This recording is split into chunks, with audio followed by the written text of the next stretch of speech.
استاذ العلماء شیخ المشائخ حضور علامہ ثاقب اقبال شامی حفظہ اللہ قدمہ علی عین وراسی. یا سیدی یا مکی یا مدنی یا عربی یا قرشی یا ہاشمی ویا سیدنا یا سیدنا یا سیدنا یا حبیبنا یا طبیبنا یا حبیب المصطفیٰ المجتبی صلی اللہ تعالی علیہ وآلہ وسلم. بزم کے انعقاد پر میں دل کی عطا گہرائیوں سے آج کی اس پر نور محفل کے تمام محتممین کی بارگاہ میں ہدیہ تشکر اور تہنیت پیش کرتا ہوں جنہوں نے آج مجتہدان علم کو بنگلہ دیش میں مدعو کیا. اللہ جل وعلا آپ سب کی محبتوں کو اپنی بارگاہ میں قبول فرمائے اور آتے ہوئے جو ماحول میں نے دیکھا، جو کیفیت میں نے دیکھی، جو روشنیاں میں نے دیکھی، الحمدللہ جس طرح آپ نے پورے شہر کو سجایا ہے، اللہ جل وعلا آپ کی ان محبتوں کو اپنی بارگاہ میں قبول فرمائے. ایسی محافل کا انعقاد ہوتا رہے، کونین کے والی صلی اللہ علیہ وآلہ وسلم کی عظمتوں کے ہم سب ترانے الاپتے رہیں. مجھے کہا گیا ہے تفسیر قرآن کے حوالے سے کچھ گفتگو کی جائے. جس سورہ مبارکہ کی تلاوت کا شرف حاصل ہوا، اس پر میڈیا کے ذریعے آپ میری گفتگو سنتے رہتے ہیں. تقریباً 30 کے لگ بھگ لیکچر صرف اس ایک سورہ پر ڈیلیور کیے جا چکے ہیں. غالباً آج 30واں لیکچر ہوگا، اس میں انگلش میں بھی ہیں، اردو میں بھی ہیں.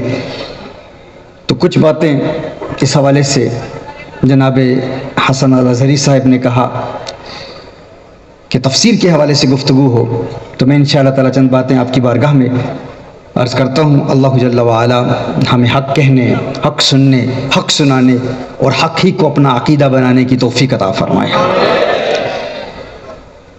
دیکھیے سورہ کوثر سے پہلے یہ 15 صورتیں ہیں، سورۃ الضحیٰ سے لے کر سورہ ماعون تک، جن میں اللہ جل وعلا نے اپنے محبوب کریم صلی اللہ علیہ وآلہ وسلم پر جن عطاؤں، جن نعمتوں کی برسات کی ہے، جو کچھ عطا کیا ہے، ان کا ذکر فرمایا. کہیں وہ نعمتیں جو براہ راست حضور اکرم صلی اللہ علیہ وآلہ وسلم کو عطا کی گئیں، اور پھر وہ نعمتیں جو حضور کے وسیلے سے امت کو عطا کی گئیں، ان کا ذکر ہے. سورۃ الضحیٰ سے لے کر سورہ ماعون تک، والضحیٰ واللیل اذا سجى ما ودعك ربك وما قلى وللآخرة خیر لك من الأولى ولسوف يعطيك ربك فترضى. یہ بھی عطا ہے. یہ جس اعطاء کا ذکر انا اعطیناک الکوثر میں ہے، اسی اعطاء کا ذکر یہاں میں ہے. وَلَسَوْفَ يُعْطِيكَ رَبُّكَ، یعنی عطاؤں کا ذکر ہے مسلسل. أَلَمْ نَشْرَحْ لَكَ صَدْرَكَ وَوَضَعْنَا عَنْكَ وِزْرَكَ الَّذِي يَنقَضُ ظَهْرَكَ وَرَفَعْنَا لَكَ ذِكْرَكَ. یہاں رفعت ذکر کا ذکر ہے، رفعت ذکر عطا کی گئی. تو یہ سب عطائیں ہیں جو اللہ جل وعلا نے اپنے محبوب کریم صلی اللہ علیہ وآلہ وسلم کو نعمتوں کی صورت میں عطا کی. اور پھر یہ سلسلہ جاری رہتا ہے. اور پھر انا اعطیناک الکوثر، اس میں الکوثر نے گویا کہ تمام عطاؤں کو اپنے اندر سمو لیا ہے. الکوثر میں گویا کہ یہ اس کی پیک ہے جو اللہ جل وعلا نے اپنے حبیب کریم صلی اللہ علیہ وسلم کو عطا فرمایا. پھر اگر مزید ہم غور کریں اس الکوثر پر، کچھ کلام ہم کریں گے انشاءاللہ. یہ قرآن کریم کی جو آخری 10 صورتیں ہیں، لاسٹ 10 سورز آف دا قرآن، اس کی تفسیر موضوعی ایک خاص فن ہے تفسیر کا. تفسیر موضوعی، تھیمیٹک تفسیر آف دا قرآن، جس میں صورتوں کا ربط بیان کیا جاتا ہے موضوعات کے اعتبار سے، اور آپس میں صورتوں کی کارلیشن کیا ہے، ارتباط کیا ہے، لنک کیا ہے، تعلق کیا ہے، اس کا ذکر ہوتا ہے. تو یہ جو لاسٹ آخری 10 صورتیں ہیں قرآن کریم کی، اگر ان کو غور سے پڑھا جائے، سمجھا جائے، تو محسوس یوں ہوتا ہے گویا کہ یہ آخری 10 صورتیں تمام قرآن کریم کا خلاصہ ہے. قرآن کے تمام مضامین، تمام عنوان جو ہیں، ان کا اشارہ ان آخری 10 صورتوں میں ہمیں ملتا ہے. اور وہ 10 صورتیں ان کا آغاز کہاں سے ہوتا ہے؟ سورہ فیل سے ہوتا ہے، الم تر کیف فعل ربک باصحاب الفیل۔ اور ان 10 صورتوں میں سے جو پہلی 7 صورتیں ہیں ان میں حضور اکرم صلی اللہ علیہ وآلہ وسلم کی مکمل سیرت کا ذکر ہے، یعنی سیرت مصطفیٰ صلی اللہ علیہ وآلہ وسلم کا ذکر گویا کہ سورہ فیل سے اس کا آغاز ہوتا ہے۔ اور یہ 7 صورتیں یعنی آخری 10 صورتوں میں سے جو پہلی 7 صورتیں ہیں یہ سیرت مصطفیٰ صلی اللہ علیہ وسلم کے متعلق ہیں، اور آخری 3 صورتیں جو ہیں سورۃ التوحید ہے، جسے سورہ اخلاص بھی کہتے ہیں، سورہ مقشقشہ بھی کہتے ہیں، سورۃ النور بھی کہتے ہیں، سورۃ البراءہ بھی کہتے ہیں، قل هو اللہ احد، یہاں سے توحید کا ذکر ہوتا ہے۔ اور اللہ الصمد اس کی تفسیر ہے قل اعوذ برب الفلق اور قل اعوذ برب الناس، یعنی اللہ بے نیاز ہے، اللہ کو کسی کی حاجت نہیں، سب اس کی حاجت مند ہیں، اور جب ہم اس سے مدد طلب کرتے ہیں تو ہم کہتے ہیں یا اللہ ہم تیری پناہ میں آتے ہیں، تو ہمارا مددگار ہے۔ قل اعوذ برب الفلق اور قل اعوذ برب الناس، گویا کہ الصمد کے آگے مزید تفسیر ان 2 صورتوں میں ہے۔ تو یہ آخری 3 صورتیں یہ توحید کے متعلق ہیں، یعنی پورے قرآن کا جو خلاصہ ہے آخری 10 صورتوں میں ہے، اور ان 10 صورتوں میں جو پہلی 7 ہیں وہ سیرت کے متعلق ہیں، اور جو آخری 3 ہیں وہ توحید کے متعلق ہیں۔ اس میں بھی ایک اشارہ ہے کہ سیرت کا ذکر پہلے ہے، توحید کا ذکر بعد میں، کیونکہ عقلی دلائل کے ذریعے، ریشنل پروفز کے ذریعے اللہ جل وعلا کے وجود کو سمجھا جا سکتا ہے۔ عقل صحیح بھی ایک دلیل ہے اللہ کے وجود کے لیے، لیکن توحید کی حقیقت تک رسائی حاصل کرنا یہ حضور اکرم صلی اللہ علیہ وسلم کے وسیلے کے بغیر ممکن نہیں ہے۔ حضور کا قرب حاصل کریں گے تو اللہ کا قرب ملے گا۔ آج ایتھیزم کا فتنہ بڑی تیزی سے پھیل رہا ہے دنیا میں، الحاد کا فتنہ، اور مسلم ممالک میں پھیل رہا ہے، جب ہمارے نوجوان مسلمان کہتے ہیں کہ ہم اللہ کے وجود کو نہیں مانتے علیاذ باللہ، تو ہم کہتے ہیں، اور کچھ لوگ تو اتنی رعونت سے کہتے ہیں کہ اللہ ہے تو دکھاؤ، جب تک دیکھیں گے نہیں اس وقت تک مانیں گے نہیں، اور اگر قریب ہے، شہرک سے بھی زیادہ قریب ہے، تو بتاؤ پھر نظر کیوں نہیں آتا؟ تو ایک اصول میں بہت آسان الفاظ میں بیان کرتا ہوں کہ غایت قرب غایت خفا کا سبب ہوتی ہے۔ غایت قرب غایت خفا کا سبب ہوتی ہے۔ جو چیز انسان سے جتنی قریب ہو اتنی ہی اس کی نگاہوں سے دور ہوتی چلی جاتی ہے۔ کہا جاتا ہے اگر اللہ شہرگ سے بھی زیادہ قریب ہے تو نظر کیوں نہیں آتا؟ جو چیز قریب ہے وہ نظر آتی ہے، تو اللہ اگر تمہاری شہرگ سے بھی زیادہ قریب ہے، قرآن کہتا ہے، تو پھر دکھاؤ نظر کیوں نہیں آتا؟ تو یہ اصول یاد رکھیں، جو چیز انسان سے جتنی قریب ہو اتنی ہی اس کی نگاہوں سے اوجل ہوتی چلی جاتی ہے۔ مثال کے طور پر یہ میری انگلی ہے، میں اس کو دیکھ رہا ہوں، یہ قریب ہے اب بھی نظر آ رہی ہے، قریب ہے اب بھی نظر آ رہی ہے، اور قریب ہے اب ذرا دھندلی سی نظر آ رہی ہے، اور قریب ہے اب بالکل نظر نہیں آ رہی۔ یعنی جو چیز انسان کے جتنے قریب ہو اتنی ہی اس کی نگاہوں سے غائب ہوتی چلی جاتی ہے۔ مثال کے طور پر انسان کی آنکھیں انسان کے ماتھے کے بہت قریب ہیں، جو کہتا ہے جب تک دیکھوں گا نہیں اس وقت تک مانوں گا نہیں۔ ان سے ہم سوال کرتے ہیں کہ بتاؤ کیا تمہاری آنکھیں ہیں؟ آنکھوں کا وجود ہے؟ ہر ایک شخص کہتا ہے ہم آنکھوں کو مانتے ہیں، ہماری آنکھیں ہیں۔ بھئی اگر آنکھیں ہیں تو کیا تم نے اپنی آنکھوں کو کبھی دیکھا ہے؟ کیا کسی نے کبھی اپنی آنکھوں کو دیکھا ہے؟ کیا کوئی کہہ سکتا ہے کہ میں نے اپنی آنکھوں کو دیکھا ہے؟ اگر دیکھا ہے، اگر کوئی یہ دعویٰ کرتا ہے کہ میں نے اپنی آنکھوں کو دیکھا ہے، تو میں اس سے پوچھنا چاہوں گا بتا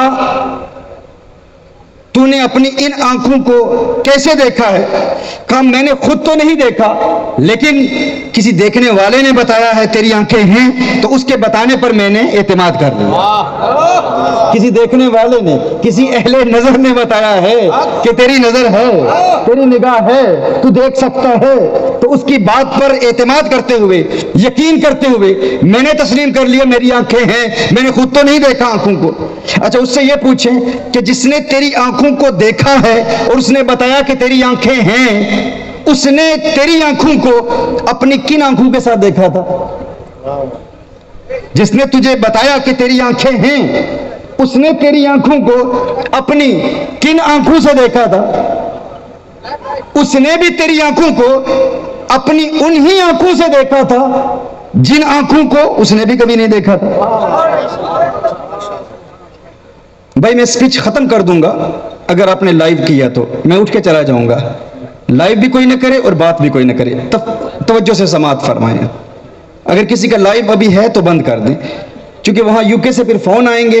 ہم نے کمٹمنٹ کی تھی، یہ بڑی واضح بات کی تھی، تو پلیز آپ ڈسٹربنس نہ کریں، ماحول بھی جو ہے اس پر اثر پڑتا ہے اور گفتگو کا جو ہے نا ربط بھی قائم نہیں رہتا۔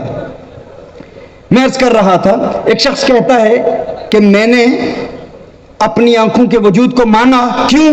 تو نے دیکھا ہے اپنی آنکھوں کو؟ میں نے نہیں دیکھا۔ تو کیوں مانتا ہے؟ کہا کسی دیکھنے والے نے بتایا۔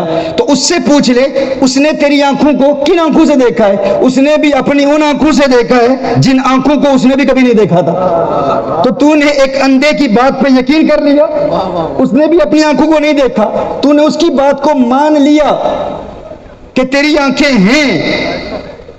ایک شخص کہتا ہے میں نے اپنی آنکھوں کو دیکھا۔ میں نے کہا اچھا تو نے کیسے دیکھا؟ ہوتے ہیں نا بڑے علم کے مدعی، بڑے علم کے ترم خان، وہ کہتے ہیں میں نے اپنی آنکھوں کو دیکھا۔ میں نے کہا تو نے اپنی آنکھوں کو کیسے دیکھا؟ کہا میں نے اپنی آنکھوں کو آئینے میں دیکھا ہے۔ کہاں دیکھا ہے؟ آئینے میں دیکھا ہے۔ تو میں نے پوچھا اچھا تو نے اپنی آنکھوں کو آئینے میں دیکھا ہے تو بتا تو نے اپنی آنکھوں کو آئینے میں اگر دیکھا ہے تو آئینے میں تیری جو آنکھیں تو نے دیکھی ہیں انہیں کن آنکھوں کے ساتھ دیکھا تھا؟ کن آنکھوں کے ساتھ دیکھا تھا؟ اگر تو نے اپنی آنکھوں کو آئینے میں دیکھا ہے تو کن آنکھوں سے دیکھا ہے؟ اگر ان آنکھوں سے دیکھ رہا ہے تو آئینے میں کیا دیکھ رہا تھا؟ وہ آنکھیں تو یہاں ہیں، وہ آنکھیں تو یہاں ہیں، اور اگر یہ آنکھیں آئینے میں چلی گئی ہیں تو پھر کن آنکھوں سے دیکھ رہا تھا؟ وہ تو آئینے میں ہے۔ پتا چلا تو نے آئینے میں اپنی آنکھوں کو نہیں دیکھا، تو نے آئینے میں اپنی آنکھوں کے پرتوں کو دیکھا ہے، اپنی آنکھوں کی ریفلیکشن کو دیکھا ہے، اپنی آنکھوں کی جھلک کو دیکھا ہے۔ آئینے میں تو نے اپنی آنکھوں کو نہیں دیکھا تو میں یہ کہنے میں حق بجانب ہوں کہ جو آنکھیں تیرے جسم کے قریب ہیں، جو آنکھیں تیرے جسم کے قریب ہیں انہیں تو آئینے کے وسیلے کے بغیر نہیں دیکھ سکتا، تو وہ رب جو تیری جان سے قریب ہے اسے وسیلہ مصطفیٰ کے بغیر کیسے دیکھ سکتا ہے؟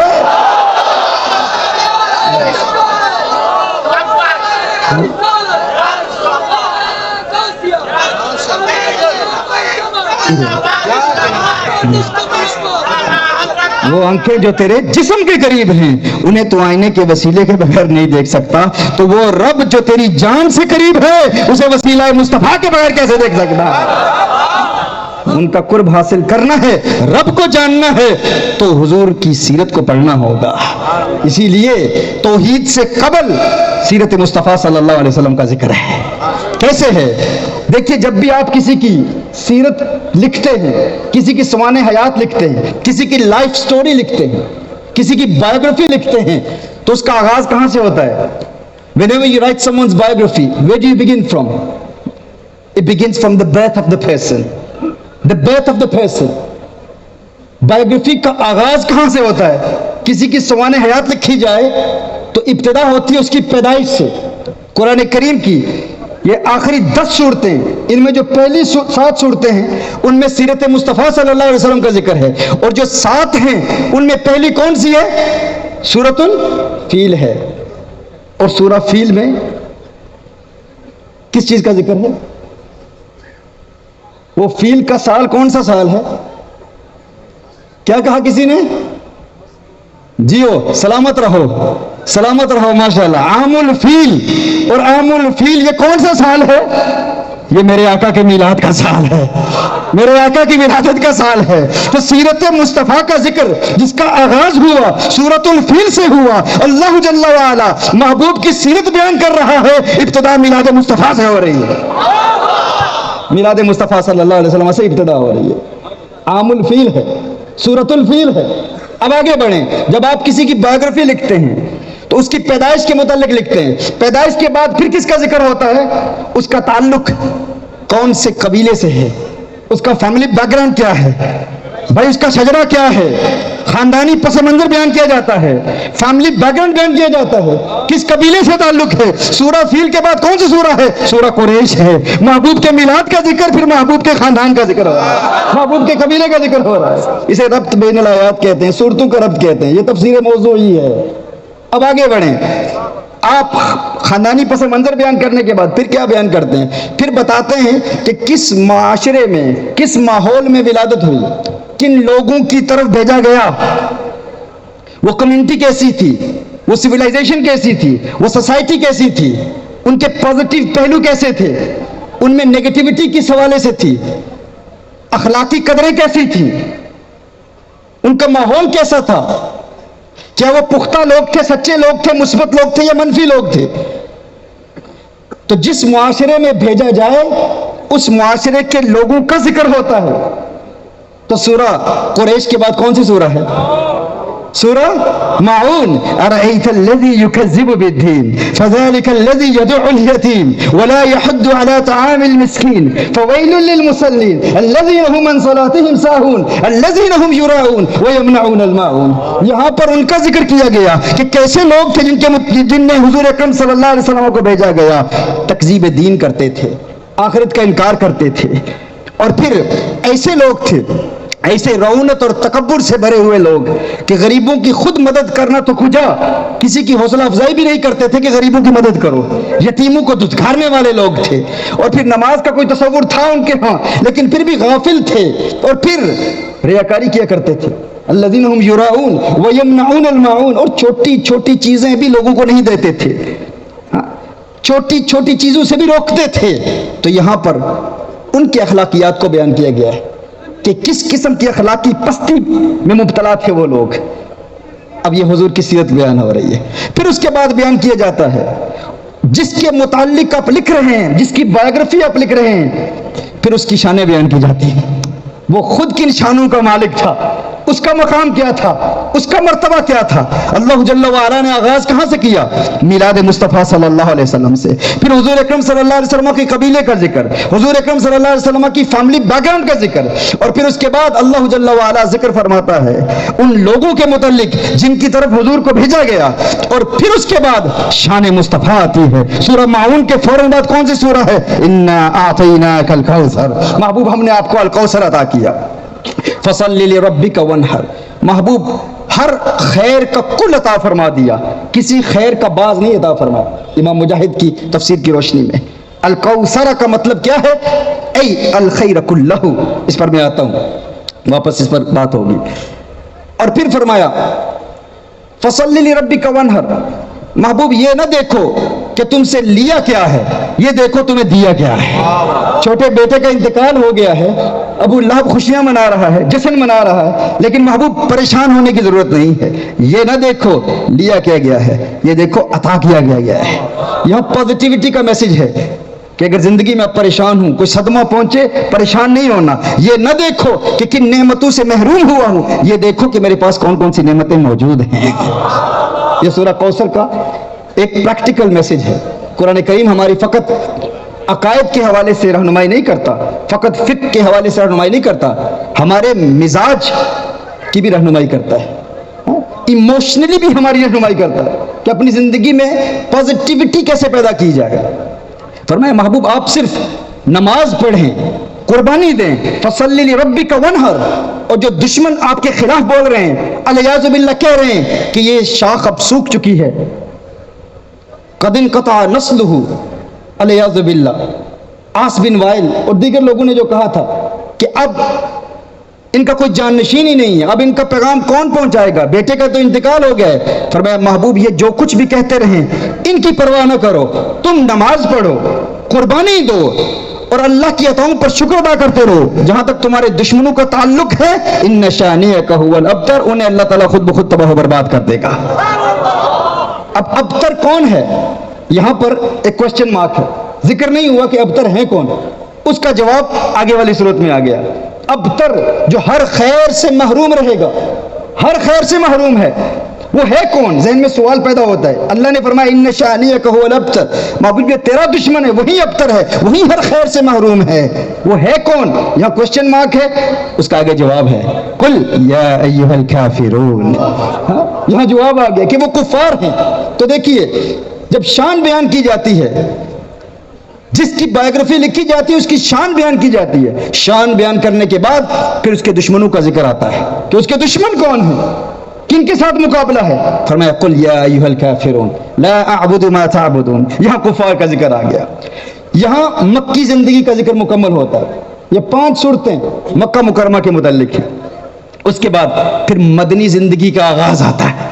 اذا جاء نصر اللہ والفتح ورأيت الناس يدخلون في دين الله افواجا.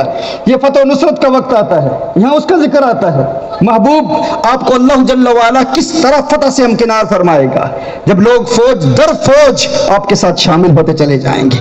اور جب وہ عروج ملتا ہے تو پھر سارے دشمن تباہ و برباد ہو جاتے ہیں. تبت یدا ابی لہب وتب ما اغنى عنه ماله وما كسب. یہاں پر سیرت مصطفیٰ صلی اللہ علیہ وسلم مکمل ہوتی ہے. پھر سورہ اخلاص سے، سورۃ التوحید سے توحید کا ذکر شروع ہوتا ہے. قل هو اللہ احد اللہ الصمد لم یلد ولم یولد ولم یکن له کفوا احد. یہاں بھی دیکھیں، یہاں فرمایا، یہاں ذہن میں ایک سوال پیدا ہوتا ہے کہ تبت یدا ابی لہب وتب. یہاں پر قل نہیں آیا، قل یہ نہیں فرمایا محبوب آپ فرما دیجئے، لیکن سورہ اخلاص میں آیا قل هو اللہ احد، محبوب آپ فرما دیجئے اللہ ایک ہے. اسی طرح سورہ الکوثر میں بھی کل نہیں آیا، محبوب آپ فرما دیجئے کہ اللہ نے آپ کو الکوثر عطا فرمایا. وہاں یہ نہیں فرمایا محبوب آپ فرما دیجئے، لیکن جب توحید کا ذکر آیا فرمایا محبوب آپ فرما دیجئے. کیوں؟ یہاں کل ہے، سورہ کوثر میں بھی کل نہیں ہے، اور تبت یدا ابی لہب وتب میں بھی کل نہیں ہے. یہ نہیں فرمایا محبوب آپ فرما دیجئے. کیوں؟ اس میں بھی ایک حکمت ہے. اچھا ان کا ربط دیکھیں، کارلیشن دیکھیں، وزن دیکھیں، قرآن کریم کی آیات کا سجع دیکھیں. تبت یدا ابی لہب وتب ما اغنى عنه ماله وما كسب سيصلى نارا ذات لهب وامرأته حمالة الحطب في جيدها حبل من مسد. قل هو الله احد الله الصمد لم يلد ولم يولد ولم يكن له كفوا احد. دیکھا نا، وزن ایک ہے، ایک ہی ترتیب ہے. کیوں؟ کیونکہ ان میں بھی ربط ہے، بڑا خوبصورت ربط ہے. آپ توجہ فرمائیں گے تو آپ کو اب محظوظ ہوں گے انشاءاللہ. اور سورہ الکوثر میں بھی، سورہ الکوثر اور سورہ اخلاص، یہ 2 صورتیں جنہیں ہر شخص پیار کرتا ہے. ان کی محبت اللہ جل وعلا نے بچے بچے کے دل میں ڈال دی ہے. ہر شخص جانتا ہے نا سورہ الکوثر، ہر ایک کو آتی ہے، ہمارے بچے بچے کو آتی ہے. سورہ توحید، سورہ اخلاص بچے بچے کو آتی ہے. کیوں؟ ایک تو یہ دیکھیں، سورہ اخلاص میں اللہ کے گستاخوں کا رد ہے، اور سورہ کوثر میں حضور کے گستاخوں کا رد ہے. کیوں؟ سورہ کوثر کا پس منظر کیا ہے؟ گستاخوں نے کہا کہ حضور کا بیٹا نہیں ہے، تو اب نسل کیسے چلے گی؟ بیٹا نہیں ہے تو اب نسل کیسے چلے گی؟ جب تک زندہ رہیں گے کچھ لوگ چاہنے والے ساتھ ہوں گے، لیکن اب کوئی جانشین ہی نہیں ہے. کیونکہ عرب کو اپنے بیٹوں کا بڑا ناز ہوا کرتا تھا، تو وہ کہتے تھے کہ یہ نسل ہماری چلے گی تو بیٹوں کے ذریعے چلے گی. تو اب بیٹے پردہ فرما چکے ہیں. اس بات پر ہم سب کو غور کرنا چاہیے، سوچنا چاہیے کہ بیٹے کا فوت ہو جانا، بچوں کا فوت ہو جانا کس قدر صدمے کا باعث ہوتا ہے. میرے آقا صلی اللہ علیہ وآلہ وسلم کے کتنے بچے ہیں؟ کیا آپ کو علم ہے؟ نہیں، 7 بچے ہیں. دیکھیے، سب سے پہلے جناب قاسم رضی اللہ تعالی عنہ، پھر سیدتنا زینب رضی اللہ تعالی عنہ، پھر سیدنا عبداللہ رضی اللہ تعالی عنہ، پھر سیدتنا ام کلثوم رضی اللہ تعالی عنہ، پھر سیدتنا فاطمہ الزہرا رضی اللہ تعالی عنہ، پھر سیدتنا رقیہ رضی اللہ تعالی عنہ، اور پھر مدنی زندگی میں ماریہ قبطیہ، ان کے بطن سے جناب ابراہیم رضی اللہ تعالی عنہ، یعنی حضرت سیدتنا خدیجہ الکبریٰ رضی اللہ تعالی عنہ کے بطن سے 6 بچے ہیں، 6 صاحبزادے اور صاحبزادیاں، اور پھر مدنی زندگی میں 1 بیٹے جناب ابراہیم رضی اللہ تعالیٰ عنہ۔ اور ہمارے علم میں یہ بات ہونی چاہیے کہ میرے آقا صلی اللہ علیہ وآلہ وسلم نے اپنی زندگی میں جس باپ کا چھوٹا بچہ انتقال کر جائے نا، آپ اس سے پوچھیں، انسان کو عام طور پر اس چیز کی عادت نہیں ہوتی کہ ایک باپ اپنے بیٹے کو اپنے ہاتھوں سے دفنائے۔ عام عادت کیا ہے؟ بچے اپنے والدین کو دفناتے ہیں، والدین بچوں کو نہیں دفناتے۔ لیکن یہ واقعہ میرے آقا صلی اللہ علیہ وسلم کی زندگی میں بار بار پیش آیا، ایک مرتبہ نہیں۔ سیدتنا فاطمہ الزہرا رضی اللہ تعالی عنہ کے علاوہ میرے آقا صلی اللہ علیہ وسلم نے اپنے سارے بچوں کو خود دفنایا ہے، سب کا انتقال میرے آقا کی زندگی میں ہو گیا۔ اور میرے آقا صلی اللہ علیہ وسلم کو کس قدر صدمہ پہنچا ہوگا، آپ سوچ سکتے ہیں، آپ غور کر سکتے ہیں اس بات پر۔ جن کا بچہ چھوٹا کوئی دنیا سے چلا گیا ہے، اس باپ سے پوچھیں جو اپنے ہاتھ سے اپنے بچے کو قبر میں دفن کرتا ہے، اس وقت اس کے دل پر کیا بیت رہی ہوتی ہے، وہ باپ ہی محسوس کر سکتا ہے۔ یہ واقعہ میرے آقا صلی اللہ علیہ وسلم کی زندگی میں بار بار پیش آیا۔ لیکن جب کوئی اپنا فوت ہو جائے نا، تو اس وقت انسان چاہتا ہے کہ کوئی قریبی رشتہ دار ہو، وہ تسلی دے، کوئی غم میں شریک ہو۔ میرے آقا صلی اللہ علیہ وسلم کے دادا کا پہلے سے انتقال ہو گیا، والد کا انتقال ہو گیا، والدہ کا انتقال ہو گیا۔ میرے آقا صلی اللہ علیہ وسلم کی زوجہ سیدتنا خدیجہ الکبریٰ رضی اللہ تعالی عنہ، ان کا بھی انتقال ہو گیا۔ اس وقت جب ایک ننھے شہزادے کا انتقال ہوا تو ابو لہب خوشیاں منا رہا ہے، جشن منا رہا ہے۔ میرے آقا صلی اللہ علیہ وسلم کا گھر کیسے ہے؟ جس طرح ہند و پاک میں ہمارے عام گھر ہوتے ہیں، باہر دروازہ ہوتا ہے، دروازے کے اندر سے آپ داخل ہوتے ہیں تو سامنے صحن ہوتا ہے، اور وہ جو صحن ہوتا ہے اس پر چھت نہیں ہوتی، پھر صحن کے پیچھے کبھی کبھی برآمدہ ہوتا ہے، اور پھر پیچھے کمرے ہوتے ہیں، وہ گویا کہ آپ کی بیڈ رومز ہوتی ہیں، اور جو صحن ہوتا ہے وہ صحن گویا کہ آپ کی بیٹھک ہوتی ہے، اس پہ چھت نہیں ہوتی، تو وہاں پر آپ بیٹھتے ہیں، وہیں آپ کے کھانے کی جگہ بھی ہوتی ہے، کبھی کبھی گرمیوں میں آپ سامنے گھر میں صحن میں بیٹھ کے کھانا بھی کھاتے ہیں، اور کبھی کبھی آپس میں بات چیت بھی وہیں کرتے ہیں، بیٹھک بھی وہیں ہوتی ہے۔ سلیپنگ بیڈ روم جو ہوتی ہے وہ پیچھے ہوتی ہے۔ میرے آقا صلی اللہ علیہ وسلم کا گھر بھی ایسا ہے، گھر کے اندر داخل ہوں تو آگے صحن ہے، پیچھے کمرے ہیں، وہ جو صحن ہے اس میں آپس میں صحابہ اکرام علیہ رضوان سے باتیں ہوا کرتی تھی۔ ابھی میرے آقا صلی اللہ علیہ وسلم کے بیٹے کا انتقال ہوا ہے، ننھے بچے کا انتقال ہوا ہے، اور سب سے قریبی جو رشتہ دار ہے، حقیقی چچا، وہ ازلی بدبخت ابو لہب، وہ حضور اکرم صلی اللہ علیہ وسلم کا سب سے بڑا دشمن ہے۔ اب درمیان میں صرف ایک دیوار ہے، گھر کے درمیان ایک ہی دیوار ہے، ابو لہب کا گھر اور حضور اکرم صلی اللہ علیہ وسلم کا گھر، تو جو باتیں وہاں ہو رہی ہیں وہ آوازیں یہاں پہنچ رہی ہیں، اور جو باتیں یہاں ہو رہی ہیں وہ آوازیں وہاں پہنچ رہی ہیں۔ اب سوچ سکتے ہیں کہ ایک ننھے شہزادے کا انتقال ہوا اور حضور اکرم صلی اللہ علیہ وسلم کا حقیقی چچا اس وقت ایک ننھے بچے کی موت پر جشن منا رہا ہے، اس وقت میرے آقا صلی اللہ علیہ وسلم کے دل پر کیا بیت رہی ہوگی، کتنا بڑا صدمہ پہنچا ہے۔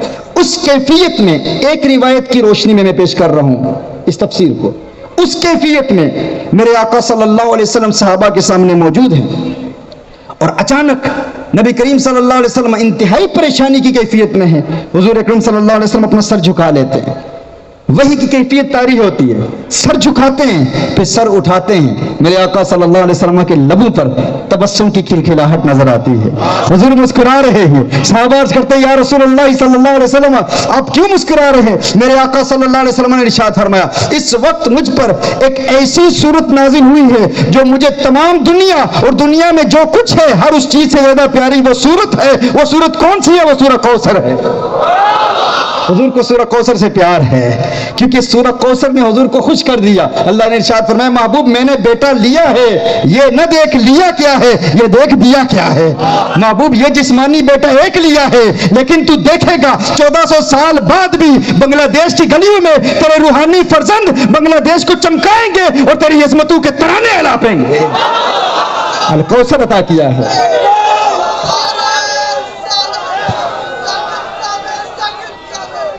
تو محبوب خوش ہو رہے ہیں، مسکرا رہے ہیں، صحابہ حضور کے چہرے پر مسکرا. اسی لیے ہمارے صوفیاء کہتے ہیں اگر آپ ڈپریشن کے مرض میں مبتلا ہیں، اینگزائٹی کے شکار ہیں، اعصابی تناؤ یا ذہنی دباؤ کا شکار ہیں، ڈپریشن کے مرض میں مبتلا ہیں، یہاں تک کہ بائیپولر کے مرض میں مبتلا ہیں، تو ایک کام کر لیں، ایک ورد یاد کر لیں، ایک وظیفہ یاد کر لیں. وہ وظیفہ کیا ہے؟ وہ وظیفہ یہی ہے کہ یہ تصور باندھے کہ یہ وہ صورت ہے جس نے حضور کو خوش کر دیا تھا. یہ وہ صورت ہے جب نازل ہوئی تو حضور اکرم صلی اللہ علیہ وسلم کے لبوں پر تبسم کی گلگلاہٹ تھی، حضور مسکرا رہے تھے. اس صورت نے حضور کو خوش کر دیا ہے، تو اس صورت کو پڑھیں اور اس صورت کو یاد کریں. کیا سنیں آپ میں کیا عرض کر رہا ہوں؟ سین کی بھی صورت ہوتی ہے، صاد سے بھی صورت ہوتی ہے. اس صورت کی تلاوت کریں اور اس صورت کا تصور باندھیں. صورت کا تصور، صورت مصطفیٰ صلی اللہ علیہ وسلم کا تصور باندھ کر اس صورت کی تلاوت کریں اور حضور اکرم صلی اللہ علیہ وسلم کے لبوں پر تبسم کی کھلکھلاہٹ کا تصور کریں کہ حضور پر جب یہ صورت نازل ہوئی تو حضور مسکرا رہے تھے. حضور کی مسکراہٹ کا تصور باندھ کے کثرت سے سورۃ الکوثر پڑھتے رہیں، اللہ جل وعلا ڈپریشن کے مرض سے آپ کو آزاد کر دے گا. ڈپریشن ختم ہو جائے گا، اینگزائٹی ختم ہو جائے گی، اعصابی تناؤ ختم ہو جائے گا، ذہنی دباؤ ختم ہو جائے گا. کوئی بھی آپ کے گھر میں کوئی مرد ہو، کوئی بچہ ہو، کوئی عورت ہو ڈپریشن کے مرض میں مبتلا ہے، اسے کہو حضور کی صورت کو یاد کرتے رہو، حضور کے چہرے پر تبسم کی کھلکھلاہٹ کا تصور باندھ کے یہ صورت پڑھو، ڈپریشن ختم ہو جائے گا. یہ نوازشیں، یہ عنایتیں، غم دو جہاں سے چھڑا دیا، غم مصطفیٰ تیرا شکریہ، مجھے جینا مرنا سکھا دیا. غم مصطفیٰ تیرا شکریہ، ان کے نثار کوئی کیسے ہی رنج میں ہو. نہیں، اعلیٰ حضرت کو نہیں سننا چاہتے، ٹھیک ہے میں کچھ اور پڑھتا ہوں. تو پتہ ہی نہیں چل رہا یار، میں محسوس ہی نہیں کر رہا، مجھے محسوس ہونا چاہیے، پتہ چلے نا.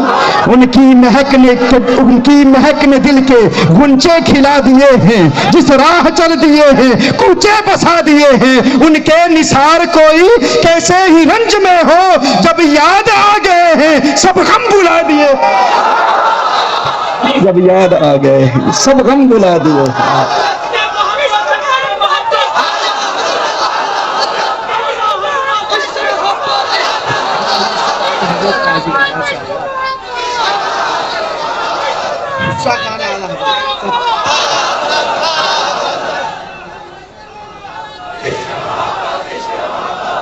تو ان کی زلفوں کا تصور کریں، ہاں آقا کے گالوں کا تصور کریں، آقا کے نینوں کا تصور کریں، آقا کے علم نشرح کے سینے کا تصور کریں، مازاق کے سرخ ڈوروں کا تصور کریں، والفجر کے گالوں کا تصور کریں، آقا کے ہونٹوں کا تصور کریں، یاسین کی چمک والے دانتوں کا تصور کریں، آقا کی مسکراہٹ کو یاد کر کے سورہ کوثر پڑھیں، اللہ تعالیٰ ہر غم سے آزاد فرما دے گا، سب غم دور ہو جائیں گے. تو یہاں سورہ کوثر کا ذکر ہے، سورہ کوثر کیسے غموں سے آزاد کر دیتی ہے. تو سورہ کوثر کے فوراً بعد سورہ الکافرون ہے، سورہ کوثر کے بعد سورہ الکافرون ہے، پھر اس کے بعد سورہ النصر ہے. یہاں مدنی زندگی کا آغاز، پھر دشمنوں کی تباہی، تبت یدا ابی لہب وتب، پھر سورہ اخلاص ہے، پھر یہاں توحید کا ذکر ہے اور توحید کی مکمل وضاحت کہ صرف اللہ سے مدد مانگو. قل اعوذ برب الفلق، حقیقی مددگار ہم اسی کی پناہ میں آتے ہیں، وہ اللہ جل وعلا ہے. قل اعوذ برب الناس، کہ جب اللہ تعالیٰ آپ کو عروج دے، جب انسان کو یقین ہوتا ہے نا، اپنے آقا کی عظمتوں کے ترانے الاپتا ہے، ڈٹ کے ترانے الاپتا ہے، بیان کرتا ہے اللہ نے ہمارے آقا کو سب کچھ عطا فرمایا. جب آقا پر اللہ کی عطاؤں کا یقین ہوتا ہے، آقا صلی اللہ علیہ وسلم کے اختیارات، آقا صلی اللہ علیہ وسلم کے تصرفات، آقا صلی اللہ علیہ وسلم کی قوت، طاقت اور عظمت کا یقین ہو جاتا ہے اور عظمت کو بیان کرتا ہے، تو پھر اللہ جل وعلا توحید کا پرچم بلند کرتا ہے. پھر توحید کا پرچم بلند ہوتا ہے جب غیر مسلم اسلام کے دشمن کی آنکھوں میں آنکھیں ڈال کے کہتا ہے کہ میں کسی سمجھوتے یا کمپرومائزیشن کا شکار نہیں ہوتا. کافر کو کافر کہتا ہے، کہتے ہیں لکم دینکم ولی دین، میں کسی مصلحت کا شکار نہیں ہوں گا، میں اسلام کو مانتا ہوں، عقیدہ اہل سنت والجماعت کو مانتا ہوں، کسی قسم کے بد عقیدہ کو اپنے قریب نہیں آنے دوں گا، اس کے قریب نہیں جاؤں گا اگر گستاخ ہے تو. ہر قسم کی صلح کلیت سے بچتا ہے, ہر قسم کی مصلحت سے بچتا ہے, حق کا بیان کرتا ہے اور ڈنکے کی چوٹ پہ بیان کرتا ہے. کہتے ہیں لکم دینکم ولی دین. پھر اس کا نتیجہ کیا نکلتا ہے؟ اذا جاء نصر اللہ والفتح ورأیت الناس يدخلون فی دین اللہ افواجا. جب آپ اصولوں میں پختہ رہتے ہیں پھر لوگ خود بخود آپ کے پیچھے چلتے ہیں. يدخلون فی دین اللہ افواجا. اور پھر دشمن ختم ہو جاتے ہیں اور پھر توحید کا پرچم بلند ہوتا ہے. ہاں اسلام نافذ ہوتا ہے لیکن پھر فرمایا اسلام نافذ ہوگا لیکن یاد رکھنا دشمن حملے کرتے رہیں گے. دو قسم کے حملے ہیں. اس کے بعد بھی یہ نہ سمجھنا کہ اب دشمنوں کے حملے ختم ہو جائیں گے. ایک حملہ باہر سے ہے, ایک اندر سے ہے. اس کا جواب ہے قل اعوذ برب الفلق میں اور قل اعوذ برب الناس میں. ایک وسوسے ہیں, انسان وسوسوں کا شکار ہوتا ہے, اور ایک جادو کے حملے ہیں, شیاطین کے حملے ہیں. آج اسلام دشمن طاقتیں, زائنسٹ موومنٹس, صہیونی طاقتیں الومناٹی کے ذریعے, فری میسنری کے ذریعے, سیٹنسٹ موومنٹ کے ذریعے مسلمانوں کے ایمان پر حملہ کر رہے ہیں. اپنے آپ کو وسوسوں سے بھی بچانا ہے اور خارجی حملوں سے بھی بچانا ہے. اور ان کو بچانے کا طریقہ کیا ہے؟ ایک روایت ہے کہ انسان کو کھانے اور پانی پینے سے بھی زیادہ جس چیز کی ضرورت ہے وہ ان دو صورتوں کی ضرورت ہے, سورہ فلق اور سورۃ الناس. جو شخص ہر روز 11 مرتبہ سورہ فلق اور سورہ ناس پڑھتا ہے اللہ جل وعلا اسے وسوسوں سے بھی آزاد کر دیتا ہے اور جنات اور شیاطین اور جادو کے حملوں سے بھی بچا لیتا ہے. یعنی صرف یہ نہیں کہ اب اسلام نافذ ہو گیا, توحید کا پرچم بلند ہو گیا, قل هو اللہ احد آپ نے کہہ دیا, اسلام کا پرچم بلند ہو گیا, اب سوچیں بس سب خیر ہے. نہیں, دشمن پھر بھی حملے کریں گے, ان کے حملے جاری رہیں گے. اور پھر مدد طلب کرنی ہے اللہ سے. کن صورتوں کے ذریعے؟ سورہ الفلق اور سورہ الناس کے ذریعے. اور پھر بھی یہ نہیں کہ ختم ہو گیا. اب دیکھیں نبی کریم صلی اللہ علیہ وسلم جب بھی قرآن کی تلاوت کرتے تو حضور اکرم صلی اللہ علیہ وسلم سورۃ الناس کو مکمل کرنے کے بعد پھر بسم اللہ الرحمن الرحیم الحمد للہ رب العالمین پڑھتے. یہ حضور اکرم صلی اللہ علیہ وسلم کی سنت ہے. کیوں؟ اس میں ایک پیغام ہے. یعنی جب بھی قرآن مکمل ہو جاتا تو چند آیتیں بعد والی صورت کی, پہلی صورت کی سورۃ الفاتحہ کی بھی پڑھ لیتے. اس میں پیغام یہ ہے کہ قرآن کا مطالعہ کبھی ختم نہیں ہوتا. یہ کبھی کوئی نہ سمجھے میں نے قرآن پڑھ لیا ہے, میں نے تفسیر پڑھ لی ہے. قرآن کریم کتاب الہی, اسرار و غوامض کی ایک کائنات ہے. اس میں ایسے ایسے میسیجز ہیں, جتنا مطالعہ کرتے جائیں اتنا انسان سمجھتا ہے کہ میں نے کچھ بھی نہیں جانا, میں نے کچھ بھی نہیں پڑھا, میں نے کچھ بھی نہیں سمجھا. قرآن کا مطالعہ جاری رہے, قرآن سے تعلق ہمارا ہمیشہ رہے. اس جہل کا ہے دانش ٹھکانا کچھ بھی. دانش نے کیا دل کو نہ دانا کچھ بھی.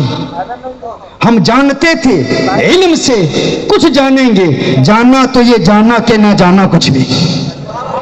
جانا تو یہ جانا کہ نہ جانا کچھ بھی.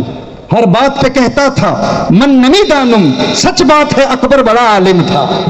عالم وہی ہوتا ہے جو کہتا ہے میں نے کچھ نہیں جانا. قرآن کا مطالعہ ختم نہیں ہوتا. اسی لیے اور دیکھیں قرآن کریم کی آخری سورت کا سورہ فاتحہ سے کیا تعلق ہے؟ قل اعوذ برب الناس. یہاں پر کیا اللہ نے ارشاد فرمایا؟ رب برب الناس. اور سورہ الفاتحہ میں الحمدللہ رب العالمین. آخری سورت میں رب اور سورہ فاتحہ میں بھی رب. قل اعوذ یہ قرآن کریم کی آخری سورت کا پہلی سورت کے ساتھ ربط بیان کر رہا ہوں. قرآن کریم کی آخری سورت کا پہلی سورت کے ساتھ ربط کیا ہے؟ قل اعوذ برب الناس الحمدللہ رب العالمین.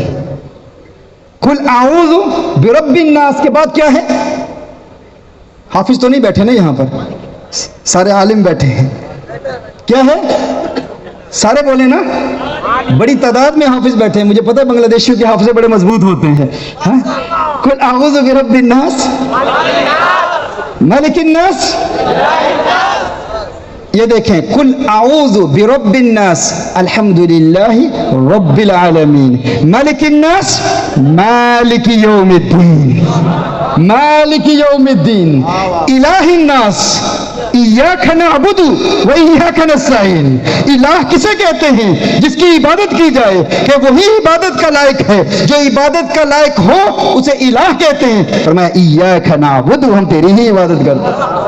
یہ آخر کا شروع سے تعلق ہے، یہ قرآن کے اسرار اور غوامض ہیں، اس پر میں بات کرتا چلا جاؤں تو پھر وہ عشق و محبت کی باتیں رہ جائیں گی، لیکن آپ اہل محبت ہیں، اہل عشق ہیں، لیکن قرآن سے ہمارا تعلق ہے، حضور کے فرمان سے ہمارا تعلق ہے، اس سے ہمیشہ مربوط رہنا ہے۔ اب ذرا آگے بڑھتے ہیں، فرمایا انا اعطیناک الکوثر، محبوب ہم نے آپ کو الکوثر عطا کیا۔ اب الکوثر کیا ہے، اس کا معنی کیا ہے؟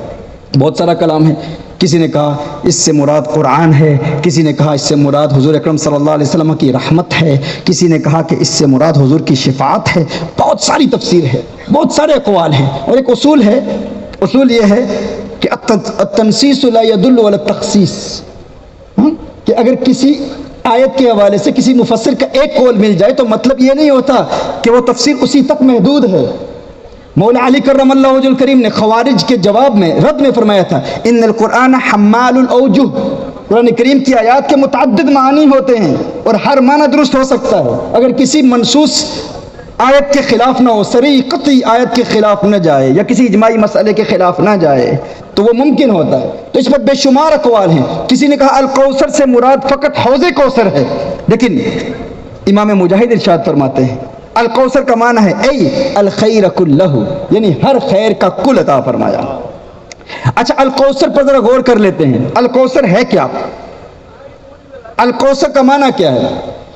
الکوثر یہ فوعل کے وزن پر مبالغہ کا صیغہ ہے، یہ مبالغہ ہے، ایگزاجریشن ہے، فوعل کے وزن پر۔ دیکھیں ہم علم بلاغت میں پڑھتے ہیں کہ وہ جو ہے یہ یا سے قوی ہوتا ہے، وہ میں یا سے زیادہ قوت ہوتی ہے، ایک ہوتا ہے کثیر، ایک ہوتا ہے کوثر۔ کثیر میں بھی کثرت ہے لیکن جو کثرت کوثر میں ہے وہ کثیر میں نہیں ہے،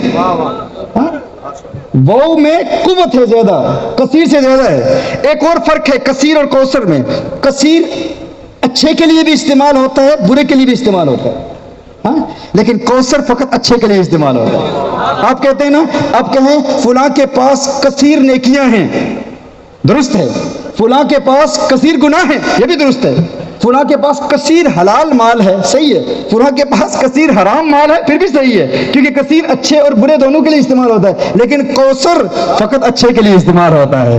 اب یہ نہیں کہہ سکتے فلاں کے پاس گناہوں کا کوثر ہے، نہ، کیونکہ کوثر فقط اچھے کے لیے استعمال ہوتا ہے۔ محبوب کی شان کو بیان کیا تو کثیر نہیں فرمایا، الکوثر فرمایا، الکوثر فرمایا۔ اب دیکھیے الکوثر ہے کیا؟ ایک ہوتا ہے قلیل، قلیل کی ضد ہے کثیر، قلیل کی ضد کیا ہے؟ کثیر۔ کثیر کے بعد آتا ہے اکثر، اکثر کے بعد ایک مبالغے کا صیغہ ہے فعال کے وزن پہ آتا ہے کثار، اور ایک وزن ہے کثار فعال کے وزن پر، اور اس کے بعد آتا ہے کوثر، اور کوثر کے بعد آتا ہے الکوثر، الکوثر۔ اب تھوڑا اس کا ایکو بڑھائیں گے، ذرا اس میں جان پیدا کریں گے، آواز میری ذرا بند ہے تو اعلیٰ حضرت کے اشعار پھر مجھے آئیں گے نا، اور مجھے آواز بلند بہت کرنی پڑ رہی ہے ابھی، ہاں۔ تو ایک ہوتا ہے قلیل، قلیل کے بعد اس کی ضد کیا ہے؟ کثیر، کم من فئۃ قلیلہ غلبت فئۃ کثیرہ، تو قلیل کی ضد کیا ہے؟ کثیر ہے۔ ایک ہوتا ہے قلیل، یہ اس کے لیے جو کہتا ہے میں اپنی انگلیوں پہ شمار کروں گا، بتاؤں گا اللہ نے محبوب کو کتنا دیا کتنا نہیں دیا، میں جانتا ہوں اتنا علم غیب دیا اتنا نہیں دیا، اس اعتبار سے نور ہیں اس اعتبار سے نور نہیں ہیں، اتنے تصرفات دیے اتنے تصرفات نہیں دیے، ان کا جواب ہے۔ ایک ہوتا ہے قلیل، ایک ہوتا ہے کثیر، کثیر کے بعد ہے اکثر، پھر کہا جا سکتا ہے کثار یا کثار، پھر کہا جا سکتا ہے کوثر، اور کوثر کے بعد ہے الکوثر، جو بڑی رونت اور بڑے تکبر سے کہتا ہے حضور اکرم صلی اللہ علیہ وسلم مستقبل کے کچھ باتوں کو جانتے ہیں لیکن سب باتوں کو نہیں جانتے، ہمیں نہیں جانتے، علوم خمسہ نہیں جانتے، اللہ نے علم ما کان وما یکون نہیں عطا فرمایا، کچھ عطا فرمایا، اپنی انگلیوں پر جو شمار کرنے کی کوشش کرتا ہے، اتنا دیا اتنا نہیں دیا، اتنے اختیارات دیے اتنے نہیں دیے، اتنے تصرفات دیے اتنے نہیں دیے، میں کہتا ہوں تو اپنی انگلیوں پر اللہ کی عطاؤں کو شمار کرنے کی کوشش کر رہا ہے کہ تو شمار کر سکتا ہے، تو گن سکتا ہے کہ اللہ نے اپنے حبیب کو کتنا دیا کتنا نہیں دیا؟ میں تجھ سے پوچھتا ہوں تو اللہ کے الکوثر کو کیسے شمار کر سکتا ہے؟ تجھ سے یہ پوچھنا چاہتا ہوں کیا تو اللہ کے قلیل کو شمار کر سکتا ہے کہ اللہ کا قلیل کتنا ہے؟ اللہ کے ہاں قلیل کتنا ہے؟ قرآن میں فرمایا قل متاع الدنیا قلیل، محبوب فرما دیجئے اس ساری دنیا میں جو کچھ ہے اللہ کے ہاں قلیل ہے. ساری دنیا میں جو کچھ ہے اللہ کے ہاں کیا ہے؟ قلیل ہے. اور مفسرین کہتے ہیں کہ جب دنیا آخرت کے مقابلے میں آئے تو اس سے مراد فقط یہ زمین نہیں ہے، فقط یہ زمین نہیں ہے، پھر اس میں سب کچھ ہے، ساری کائنات ہے، ساری یونیورس ہے. اور یہ یونیورس کتنی بڑی، آپ کو کیا اس کا علم ہے؟ یہ ہم جس زمین پر رہتے ہیں یہ تو ایک چھوٹی سی زمین ہے، ایک چھوٹا سا پلانٹ ہے. آپ اپنے سولر سسٹم پر غور کریں، نظام شمسی پر غور کریں، اور پھر اپنی گیلیکسی، اپنی کہکشاؤں پر غور کریں، صرف اس ملکی وے پر غور کریں، یہ کتنی بڑی ہے. یہ ایک کہکشاں کتنی بڑی ہے. ایک وویجر 1 1977 میں ایک اسپیس کرافٹ کو امریکہ میں فلوریڈا سے ناسا نے بھیجا تھا 1977 میں، صرف اس لیے کہ وہ دیکھے کہ اوپر کیا مخلوقات ہیں. اور اس میں پھر کچھ ریکارڈنگز بھی بھیجی. اس کی رفتار کتنی تھی؟ ایک سیکنڈ میں 17 کلومیٹر کی رفتار پر وہ پرواز کر رہا ہے، ابھی بھی پرواز کر رہا ہے. ایک وویجر 1 بھیجا گیا تھا، اس کے بعد وویجر 2 وہ اگست کے مہینے میں بھیجا گیا تھا 1977 میں، ابھی بھی اس کی پرواز جاری ہے. اس رفتار سے اگر اس کی پرواز جاری رہے، یعنی ایک سیکنڈ میں 17 کلومیٹر پر سیکنڈ کی رفتار سے اس کا سفر جاری ہے، اگر یوں ہی اس کا سفر جاری رہے تو اسے 190 ملین سال لگیں گے صرف اس ملکی وے سے باہر نکلنے کے لیے. 190 million years it would take just to go out of the Milky Way, just one galaxy. And how many galaxies are there in the world? یہ ایک کہکشاں ہے ہماری ملکی وے. اس رفتار سے اگر وہ سفر جاری رکھے تو 190 ملین سال لگیں گے صرف اس سے باہر نکلنے کے. اور پوری دنیا میں معلوم کائنات میں نون یونیورس، وہ یونیورس جو آبزرویبل ہے، جسے اسٹرانومرز نے ابھی دیکھا ہے، اس سے آگے کیا ہے اللہ جانتا ہے، اللہ کا حبیب جانتا ہے صلی اللہ علیہ وآلہ وسلم. ہاں، جسے اسٹرانومرز نے ابھی دیکھا ہے، اس میں اس ایک کہکشاں جیسی 2 ٹریلین کہکشائیں ہیں. یہ ایک کہکشاں ملکی وے. اس کو بھیجا کیوں گیا تھا؟ اس میں کچھ ریکارڈنگز رکھی گئی کہ انسان کیسے بات کرتے ہیں. اس میں بنگلہ دیشی زبان میں ہیلو کہنے کی آواز بھی ریکارڈ ہو گئی، اردو میں بھی آپ کا کیا حال ہے یہ بات ریکارڈ کر دی، انگلش میں، عربی میں، 55 زبانوں میں آوازیں ریکارڈ کی گئی. اور زمین کی تصویریں نکالی گئی کہ زمین میں جہاز بھی ہوتے ہیں، گاڑیاں یوں چلتی ہیں، تاکہ یہ جب اسپیس کرافٹ آسمانوں میں جائے اور اگر کسی اور پلانٹ میں کوئی زندگی کی کا تصور ہے، کوئی مخلوقات بستی ہیں، تو اگر ان کی ملاقات ان سے ہو جائے، اس اسپیس کرافٹ سے وہ ملیں، تو اس کے اندر سے وہ ریکارڈنگز دیکھیں تاکہ انہیں پتہ چلے کہ زمین پر لوگ کیسے بستے ہیں. یہ ان کا ایک تصور تھا، یہ ان کا ایک خیال تھا. ہم اس کا انکار کر سکتے ہیں؟ ہم کہہ سکتے ہیں بھائی کرۂ نور بھی ہے، پھر کرۂ نار بھی ہے، پھر آگے جانا ممکن ہے یا نہیں، یہ اور ڈسکشن ہے. ہم اسٹرانومرز کی زبان میں بتا رہے ہیں کہ وہ کیا کہتے ہیں، ان کا کیا خیال تھا. تو یہ وویجر 1 انہوں نے بھیجا اور پھر ان کے نزدیک اس کا سفر ابھی جاری ہے. اس نے وہاں سے تصویریں بنائی، زمین کی تصویریں بنا کر انہوں نے بھیجی. وہ وہاں سے ڈیٹا بھیج رہے ہیں، یعنی وہ جو وویجر 1 ہے وہ ڈیٹا بھیجتا ہے زمین پر تاکہ زمین والوں کو پتہ چلے، وہاں سے تصویریں بنا کر بھیجتے ہیں. اور یہاں سے جو آوازیں بھیجی گئی کہ اگر وہاں کوئی مخلوق بستی ہے، کیونکہ اللہ کی مخلوق تو بہت بڑی ہے. غوث اعظم نے کیا فرمایا تھا؟ غوث اعظم نے کیا فرمایا تھا کہ میں نے اپنے ہاتھ کی ہتھیلی پر کیا دیکھا؟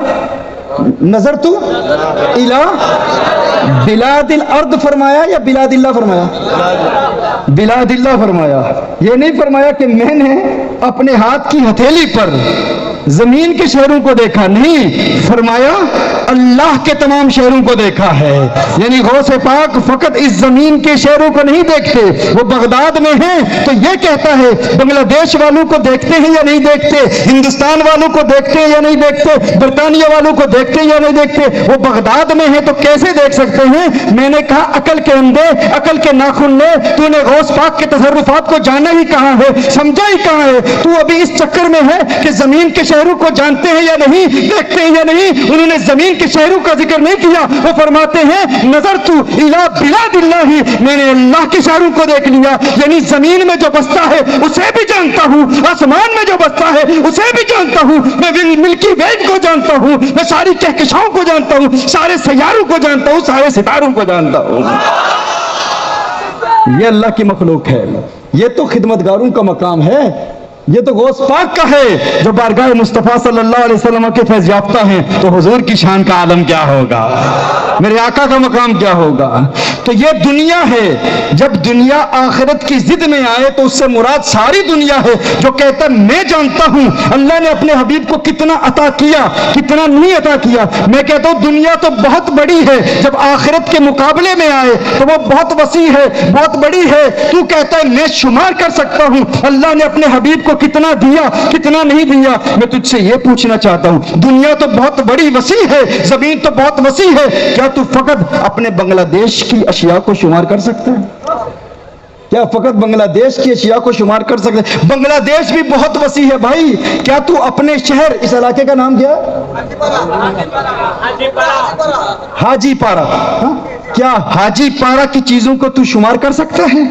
اس حاجی پارا آپ کے اس علاقے میں پرندے کتنے ہیں، زمین میں رینگنے والے کیڑے کتنے ہیں، چیونٹیاں کتنی ہیں، مٹی کتنی ہے، مٹی کے ذرات کتنے ہیں، درخت کتنے ہیں، درختوں پر پتے کتنے ہیں، سمندر میں تیرنے والی مچھلیاں کتنی ہیں، آسمان میں پرواز کرنے والے پرندے کتنے ہیں. تم دکان میں چلے جاؤ، دکان میں اناج کتنا ہے بھائی، چاول کتنا ہے، گندم کتنا ہے، سیب کتنے ہیں، مالٹے کتنے ہیں. کیا تم ان تمام چیزوں کو اپنی انگلیوں پر شمار کر سکتے ہو؟ میں کہتا ہوں زمین کا، آپ کا یہ حاجی پارا، یہ شہر تو بہت وسیع ہے، تو اپنے گھر کی اشیاء کو شمار نہیں کر سکتا. تیرے گھر میں کیا کیا چیزیں ہیں، تو اپنے جسم کی اشیاء کو شمار نہیں کر سکتا. تیرے جسم پر بال کتنے ہیں، تیرے گھر میں مٹی کے ذرات کتنے ہیں، تو نہیں شمار کر سکتا کہ تیری گھر میں کتنی کتنی چیزیں ہیں. تو کہتا ہے میں جانتا ہوں اللہ نے اپنے حبیب کو کتنا دیا، اتنا دیا، اتنا نہیں دیا. تو اپنی انگلیوں پر شمار کرنے کی کوشش کرتا ہے. ارے عقل کے اندھے، یہ تو اپنا بنگلہ دیش ہے،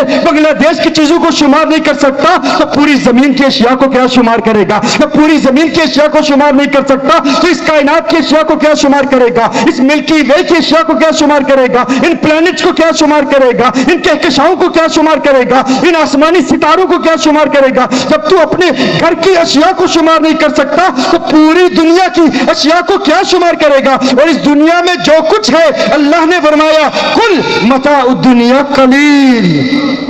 فرما دیجئے اس ساری دنیا میں جو کچھ ہے وہ اللہ کے نزدیک قلیل ہے، قلیل. تجھ سے میں پوچھنا چاہتا ہوں، ارے عقل کے اندھے کچھ تو غور کر لیتا. تو اللہ کے قلیل کو شمار نہیں کر سکتا تو اللہ کے کثیر کو کیا شمار کرے گا؟ جب تو اللہ کے قلیل کو شمار نہیں کر سکتا تو اللہ کے کثیر کو کیا شمار کرے گا؟ جب اللہ کے کثیر کو شمار نہیں کر سکتا تو اللہ کے اکثر کو کیا شمار کرے گا؟ جب اللہ کے اکثر کو شمار نہیں کر سکتا تو اللہ کے کثار کو کیا شمار کرے گا؟ جب اللہ کے کثار کو شمار نہیں کر سکتا تو اللہ کے کوثر کو کیا شمار کرے گا؟ اور جب اللہ کے کوثر کو شمار نہیں کر سکتا تو پھر آمنہ کے لال کے الکوثر کو کیا شمار کرے گا؟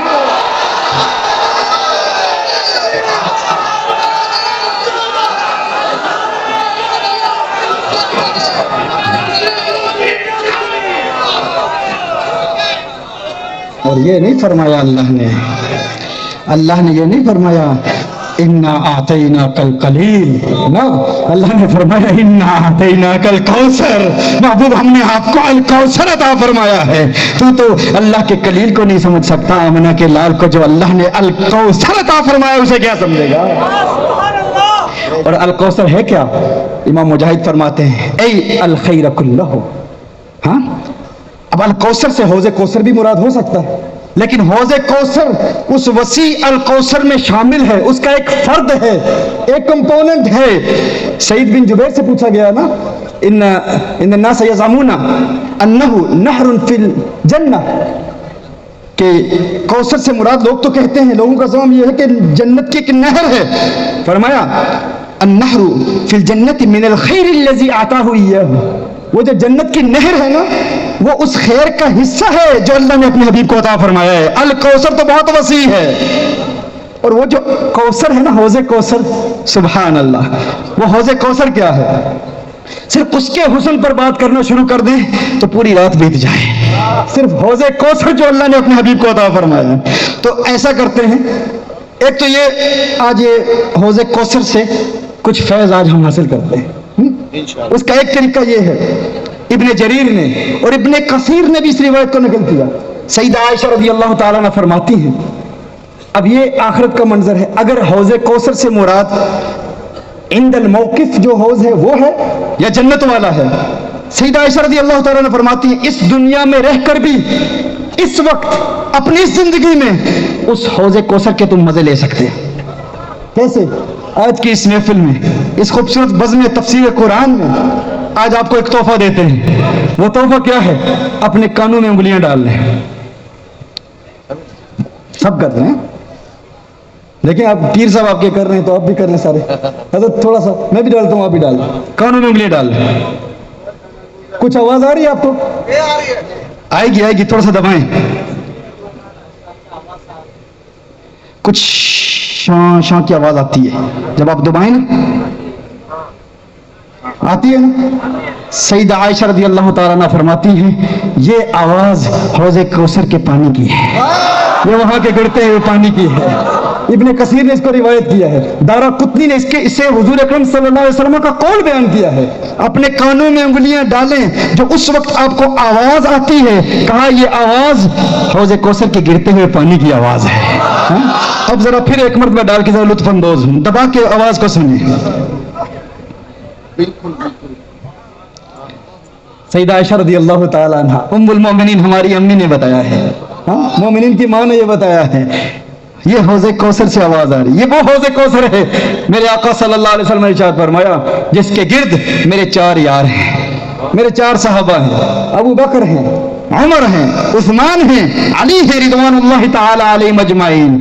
میرے آقا صلی اللہ علیہ وسلم کی حدیث کا مفہوم پیش کر رہا ہوں، فرمایا اگر کوئی کسی صحابی سے بغض رکھتا ہو، کوئی صدیق اکبر رضی اللہ تعالی عنہ جس جگہ کھڑے ہیں حوض کوثر کے ارد گرد، کوئی وہاں سے پانی لینے کی کوشش کرے لیکن مولا علی کا گستاخ ہو تو صدیق اکبر اسے آگے نہیں جانے دیں گے۔ اگر کوئی مولا علی کا گستاخ ہو اور صدیق اکبر کے پاس جائے، اے صدیق علی سے میرا کوئی تعلق نہیں، آپ مجھے جانے دے، صدیق اکبر اسے جانے نہیں دیں گے۔ اور اگر کوئی مولا علی کا گستاخ ہو تو عمر فاروق بھی نہیں جانے دیں گے، عثمان غنی بھی نہیں جانے دیں گے۔ اور اگر کوئی صدیق کا گستاخ ہو اور علی سے پیار کا دعویٰ کرے کہ مولا علی میں تو آپ سے پیار کرتا ہوں، صدیق سے میرا کوئی تعلق نہیں ہے، تو مولا علی بھی نہیں جانے دیں گے۔ حوض کوثر سے فیض اسے ہی ملے گا، کوثر کا پانی اسے ہی ملے گا جو صدیق سے بھی پیار کرتا ہے، فاروق سے بھی پیار کرتا ہے، عثمان سے بھی پیار کرتا ہے، مولا علی سے بھی پیار کرتا ہے۔ ہم اہل سنت ہیں، ہم اہل سنت ہیں، ہم 4 سے پیار کرتے ہیں، ساروں سے پیار کرتے ہیں، یہ ہمارا عقیدہ ہے۔ ہم 4 یاروں کو، سارے یاروں کو مانتے ہیں، سب کا، کسی کی بے ادبی ہم برداشت نہیں کرتے، تمام صحابہ، تمام اہل بیت اطہار سے ہم پیار کرتے ہیں۔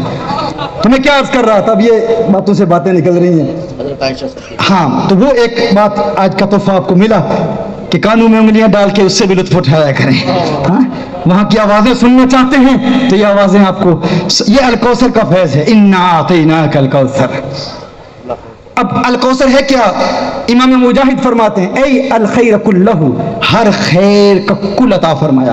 امام مجاہد کون ہیں؟ یہ مفسر قرآن ہیں، یہ تابعی ہیں، یہ وہ شخص ہے جن کا انتقال سجدے میں ہوا۔ ابن عباس رضی اللہ تعالی عنہما سے تفسیر قرآن پڑھی، اور ابن عباس رضی اللہ تعالی عنہما نے براہ راست میرے آقا صلی اللہ علیہ وسلم سے قرآن کریم کی تفسیر پڑھی۔ یہ وہ تابعی ہیں، یعنی انہوں نے ابن عباس سے سیکھا، ابن عباس نے حضور اکرم صلی اللہ علیہ وسلم سے سیکھا۔ یہ کہتے ہیں، ابن تیمیہ جیسا شخص کہتا ہے اگر تمہیں قرآن کریم کی کسی آیت کی تفسیر پر امام مجاہد کا قول مل جائے فحسبک، تمہارے لیے کافی ہے۔ یہ امام مجاہد کہتے ہیں الکوثر کا معنی ہے ای الخیر کلہ، ہر خیر کا کل عطا فرمایا، کسی خیر کا بعض نہیں عطا فرمایا، ہر وہ چیز جس میں اچھائی ہے، بھلائی ہے، اس کا کل عطا فرما دیا۔ میں آپ سے پوچھنا چاہتا ہوں، بتائیے مجھے، کیا جہالت میں خیر ہے؟ کیا جہالت میں خیر ہے؟ ہاں، کس میں خیر ہے؟ علم میں خیر ہے،